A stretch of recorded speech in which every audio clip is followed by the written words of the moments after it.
frères et sœurs, bonsoir tous. Ce soir, nous allons étudier ensemble la vie dans l'Apocalypse. Ce matin, nous avons appris concernant la mise mort des deux témoins. Alors arrête que les deux témoins ont têtu. Quand ressusciteront-ils? Lisons cela. Ce moment-tel, les deux témoins ont tutu. Le lieu où ils ont tu est appelé Sodome, et aussi Égypte, se dire. L.O. leur Seigneur, a été crucifié. Nous savons que le Seigneur Jésus-Christ a été crucifié. Golgotha, Jérusalem. Se pourrait-il alors que ces deux témoins aient tué Golgotha? Jérusalem, madame, pas du tout. Bien qu'il soit écrit ici que c'est l'eau leur Seigneur a été crucifié.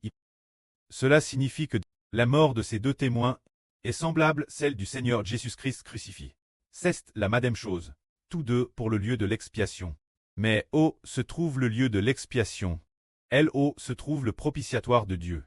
Cela signifie que la mort de ces deux témoins est comme pour leur Seigneur, leur près le Seigneur Jésus-Christ, pour l'expiation des PHs. Cependant où se trouve Sodome et l'Égypte dont il est part ici. Sodome et l'Égypte ne sont ni la Jérusalem du Moyen-Orient, ni Golgotha, mais la Chine.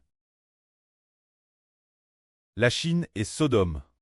Elle est l'Égypte, car le prêtre a fait comprendre en RVE, au frère Hbert, que la Chine est la Sodome spirituelle. L'Égypte spirituelle.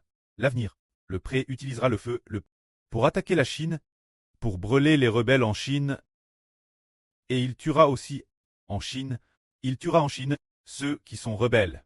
Un membre de chaque foyer sera tué, tout comme lors de l'Exode. Dieu enverra des flots pour frapper l'Égypte, tuer les premiers saints de l'Égypte, et après cela, l'Égypte allait partir les Israélites. Partir de l'Égypte, alors après que ces deux témoins ont têtu. Ce moment-tel, comment le monde a-t-il vu cela? Lorsqu'ils ont tué, ils ne pouvaient pas être mis dans un tombeau.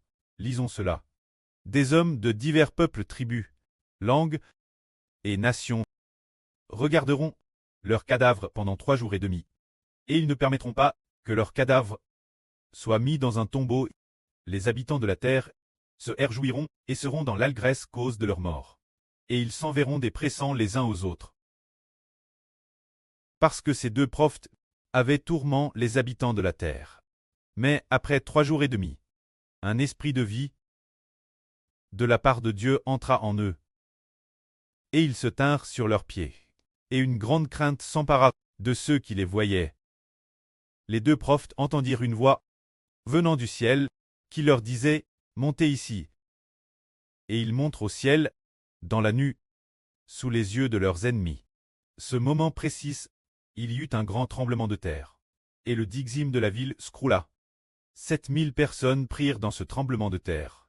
Les autres furent saisis de crainte, et donnèrent gloire au Dieu du ciel, c'est-à-dire que ces deux témoins, après avoir tué les habitants de la terre, se réjouirent et furent dans l'allégresse, s'envoyant des présents les uns aux autres.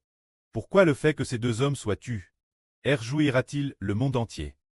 C'est pour une seule raison, parce que ces deux témoins, non seulement frapperont le monde de toutes sortes de plaies, mais aussi, ces deux témoins prophétisent que les gens du monde de Satan prieraient tous, prophétisant que bientôt, les gens du monde de Satan seraient tous détruits par Dieu, détruits par le roi des rois, et Seigneur des seigneurs, son fils, prophétisant que tous les incroyants de l'univers et toute la création seraient détruits, ne laissant subsister que le royaume de Dieu.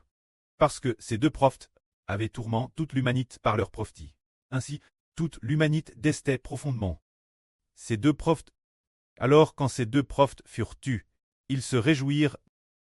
Mais comme le dit la Bible, après les 3 jours et demi, le souffle de vie éternelle de Dieu entra dans ces deux prophètes, et ils ressuscitèrent. Après leur résurrection, il y eut un grand tremblement de terre. Et alors, les gens de l'époque furent saisis de terreur, tout comme le Seigneur Christ fut tué, et ressuscita le 3e jour, ces deux témoins furent tués, et ressuscitèrent après 3 jours et demi. Tout cela nous montre une chose. Le Seigneur Jésus et ses deux témoins sont pareils, tués pour l'expiation des PHs, tués pour la volonté de Dieu. Parce qu'ils sont tous ressuscités. Que la gloire soit rendue auprès et au Seigneur.